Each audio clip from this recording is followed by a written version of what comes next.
E a mensagem que eu quero trazer nessa manhã para todos nós, o título da mensagem é Comunhão, o que temos em comum.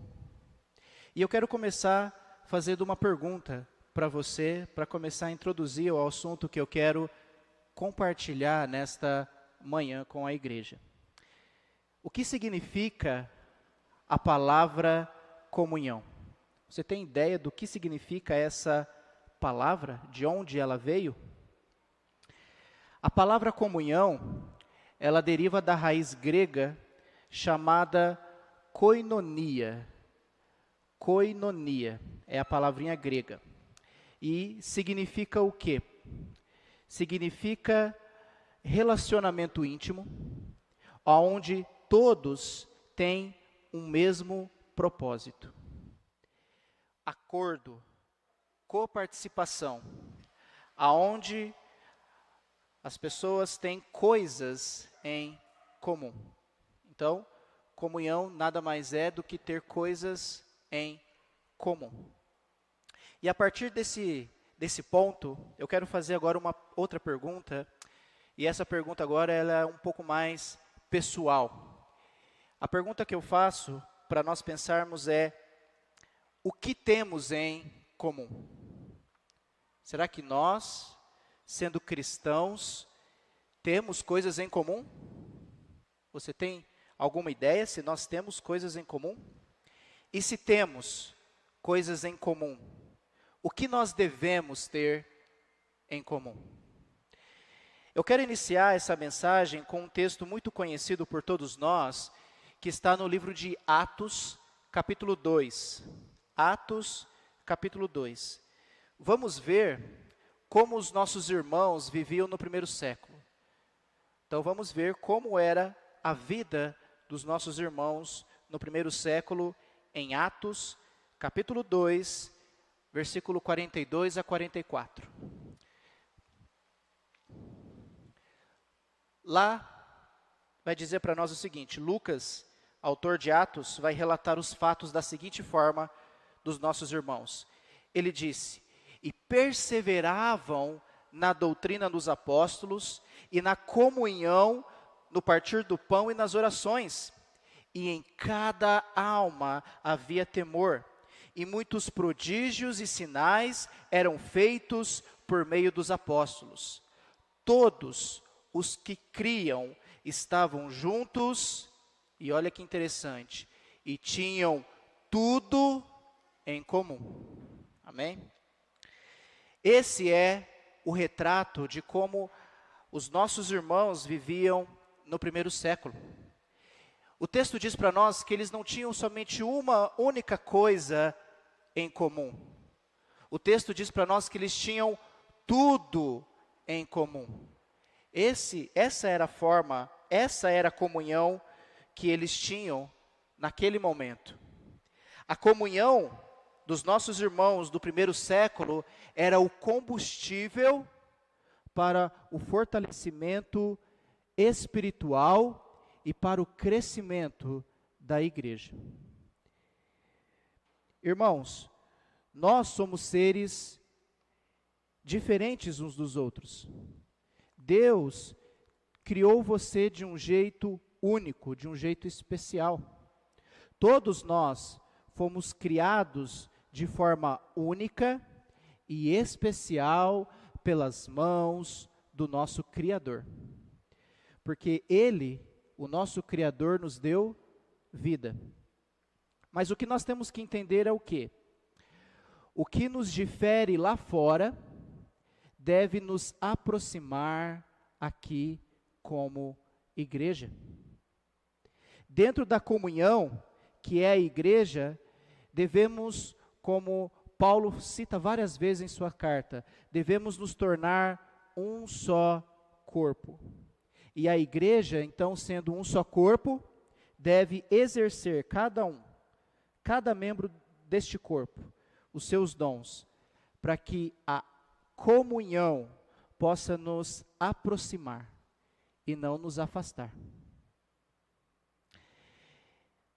Eu acabei de citar Atos 2, onde os nossos irmãos tinham tudo em comum, Mas eu quero compartilhar nesse momento algumas coisas, 3 coisas, que eu acredito serem essenciais que nós devemos realmente ter em comum.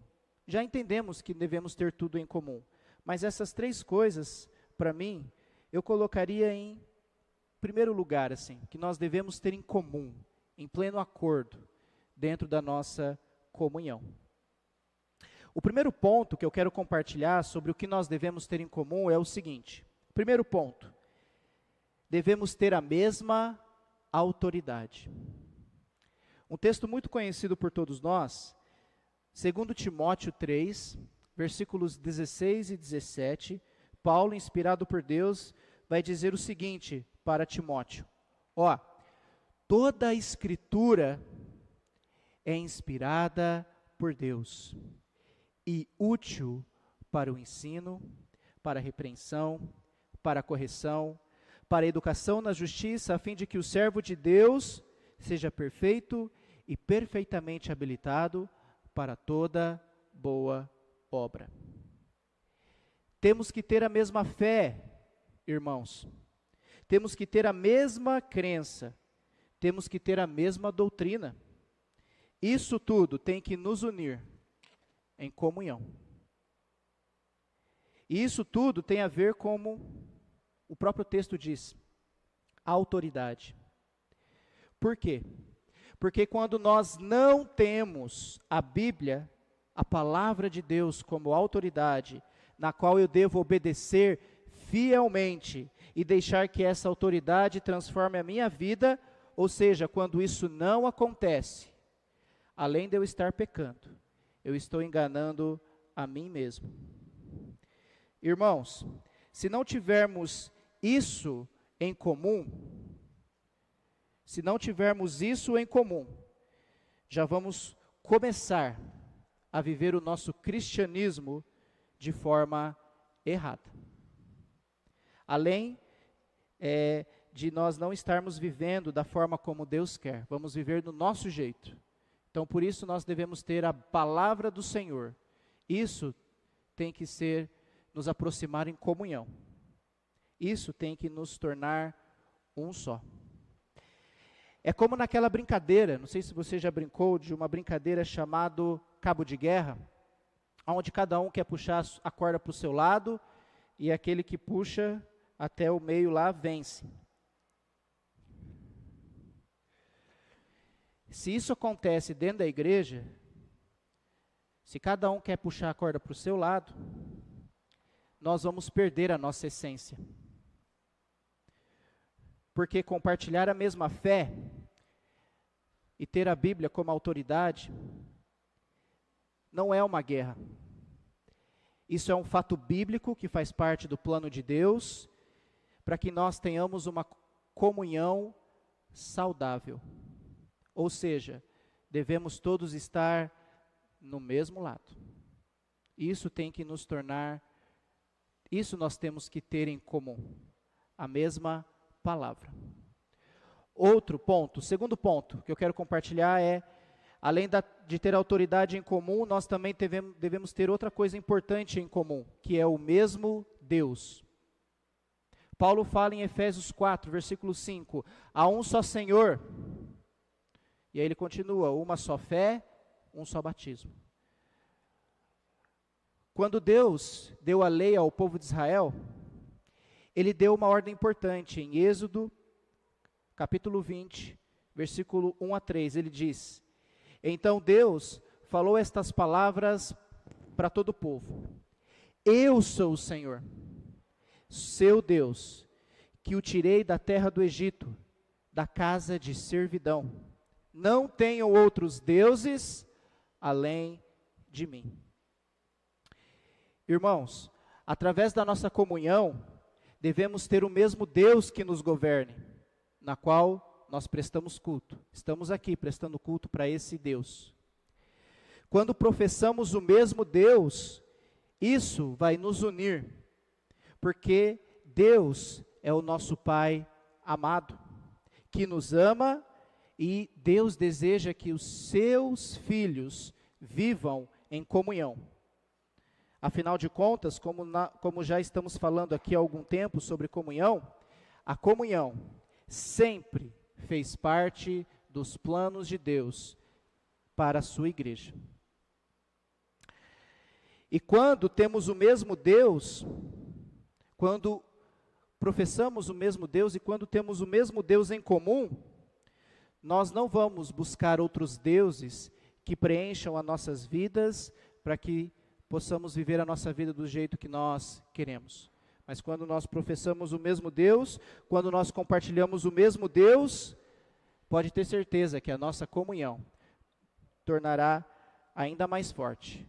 Nós ficaremos ainda mais fortes em união. O último ponto que eu quero compartilhar, devemos ter a Bíblia, nossa autoridade, em comum, devemos compartilhar Deus em comum, isso tem que ser comum entre nós. E o último ponto que eu quero compartilhar para encerrar é, devemos ter a mesma missão. Isso também nós temos que ter em comum, devemos ter em comum a mesma missão. Precisamos ter, irmãos, um plano de ação para que mais e mais pessoas conheçam a Cristo, conheçam a mensagem do Evangelho.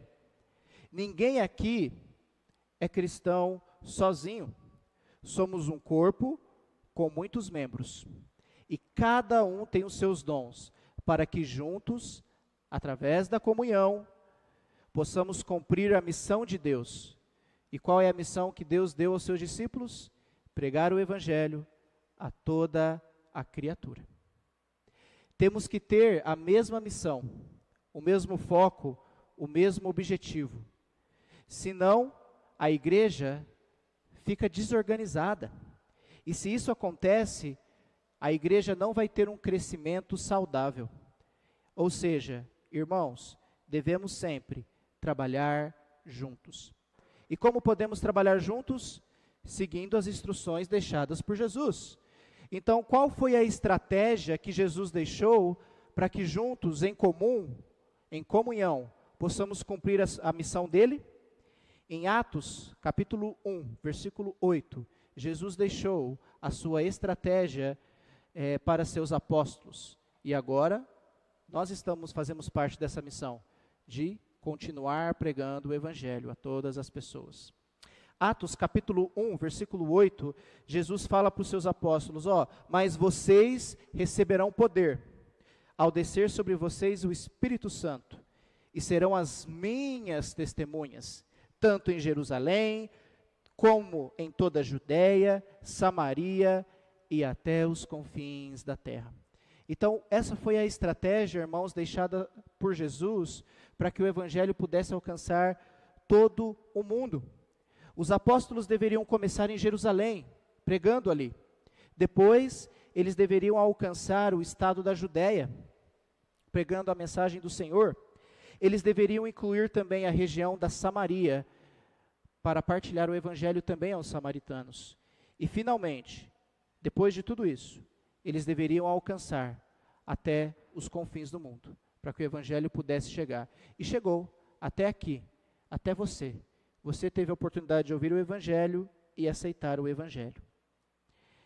Irmãos, nós estamos nessa última parte do plano de missão deixado por Jesus, que é pregar o Evangelho a todas as nações. O trabalho ainda não terminou, e é justamente através da comunhão que vamos realizar o desejo divino, o desejo de Deus, deixado por Jesus. Devemos estar unidos, irmãos, no único propósito, numa única missão. Isso nós também devemos ter em comum. Só assim, através da comunhão, ficaremos mais fortes e, principalmente, quando entendemos um pouco mais sobre o que é comunhão, devemos passar a valorizar todos os momentos, não somente um, mas todos os momentos para estarmos juntos. Amados irmãos, assim como os nossos irmãos do primeiro século, devemos também, nós, priorizar a comunhão entre nós. Eles tinham tudo em comum, como eu citei Atos 2, 42 a 44. E a pergunta que eu faço para nós pensarmos aqui, e nós, hoje, século 21, nós temos tudo em comum? E se temos, então vamos continuar valorizando a comunhão que temos em Cristo Jesus. Entretanto, porém, todavia, se não temos, vamos voltar ao padrão bíblico registrado nas Escrituras, para que assim Deus seja honrado através da nossa comunhão. Eu deixo um desafio para você essa semana. Pense, reflita, ore, medite sobre as palavras que eu disse nesta manhã, sobre o que nós temos em comum. Pense, será que o que mais nós temos em comum que nos une em Cristo Jesus? E vamos caminhar rumo à comunhão eterna com o nosso Senhor, Deus e o seu Filho amado, Jesus Cristo. Então, que Deus continue abençoando a nossa comunhão e que possamos nos lembrar que o que temos em comum, o que nos une.